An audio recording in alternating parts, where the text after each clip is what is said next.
talk to me about some of the special friends that you made at Jackson. Oh, and that's all that you say that, because it seems like, of course, that's your formative years, but I remember them and their first and last names a lot better than I do the rest of the years as I go down. But let's see, well, you, of course, and then we found out we were cousins, so that made it more special. And I think you were the first person I ever saw with red hair, so that was pretty cool too. And then, so let's see, Joan Russell, of course, and let's see, little Barbara Henry, Carolyn Ritchie. Of course, I went to church with them too, so a lot of people that you saw, you went to church with, right. So that was pretty neat. But yeah, that was pretty neat for me to see all the kids and stuff. Yeah. Quentin Ramsey. So that's some of the ones that you remember their names and fought with. I was bad to get in trouble because I was a little bit too exuberant, I think. So that's, yeah, I guess that's, I'm sure I can remember others, but just right now on the spot, yeah, calling out names. So. Right.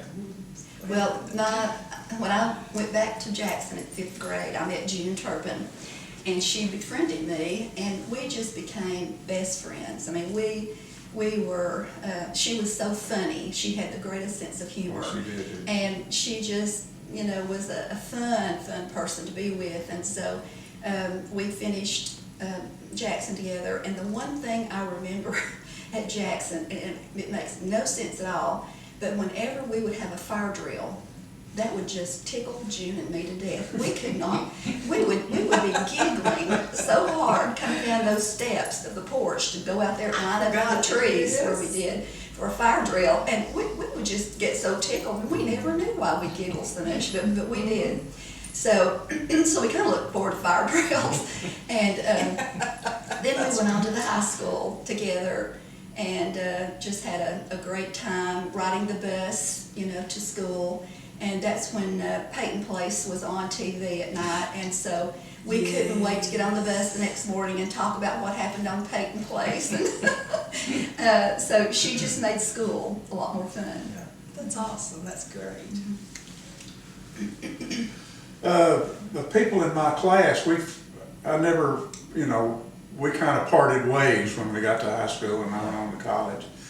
And then in my adult life, Harrison Henry and Cobb Lawson, who were a little older than me, had become really, really good friends. And we share a lot of Jackson stories.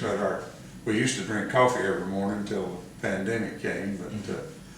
But the people in my class either moved away or I moved away or whatever, and I didn't maintain lifelong friendships with anybody in my class, really.